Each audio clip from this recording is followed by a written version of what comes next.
ආදරය කියන්නේ ජීවිතයේ ලැබෙන ලස්සනම හැඟීමක්. හැබැයි ඒ හැඟීම ඇතුලේ බොරුවක් හැංගිලා තියෙනවා නම් ඒ තරම් වේදනාවක් තවත් නැහැ. ගොඩක් වෙලාවට අපි ආදරය කරන කෙනා අපිට ඇත්තටම ආදරේද නැත්නම් රඟපානවද කියලා තේරුම් ගන්න අපිට ගොඩක් කල් යනවා. ඔයාගේ ජීවිතයේ ඉන්න ඒ විශේෂ කෙනා ඔයාව මගහරින්න පටන් අරන්ද? එයාගේ ආදරේ දැන් ඉස්සර වගේ නැද්ද? අද අපි කතා කරන්නේ බොරුවට ආදරය කරන කෙනෙක් ඔයාව මගහරින ප්‍රධාන ලක්ෂණ කීපයක් ගැන. පළවෙනි දේ තමයි කාර්යබහුල බව. ඇත්තටම ආදරය කරන කෙනෙක් මොනතරම් වැඩ රාජකාරී අස්සේ වුණත් ඔයා වෙනුවෙන් විනාඩියක් වෙන් කරන්න උත්සාහ කරනවා. හැබැයි බොරුවට ආදරය කරන කෙනාට හැම වෙලාවෙම තියෙන්නේ නිදහසට කරුණු. මට වැඩ, මට නිදිමතයි, අද බෑ මේ වගේ වචන එයා නිතරම පාවිච්චි කරනවා. දෙවෙනි දේ පිළිතුරු ප්‍රමාද කිරීම. ඔයා එවන මැසේජ් එකකට රිප්ලයි කරන්න එයා පැය ගණන්, සමහර විට දවස් ගණන් ගන්නවා නම් ඒක පැහැදිලිවම මගහැරීමක්.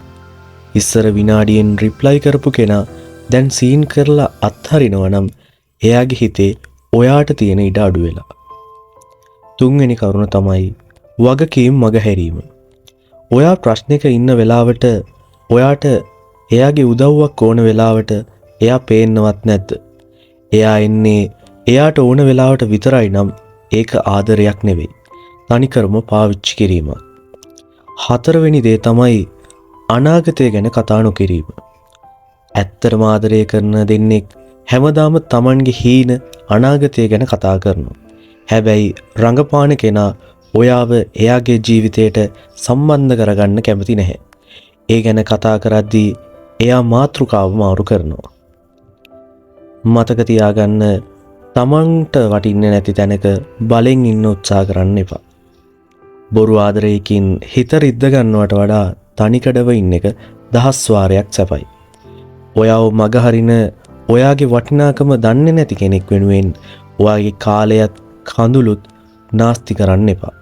ඔයාට ඇත්තටම ආදරය කරන කෙනෙක් කවදාවත් ඔයාව මේ විදිහට අතරමං කරන්නේ නැහැ.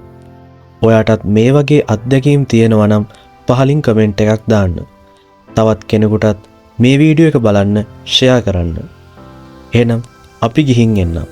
ඔයාලට ජය වේවා.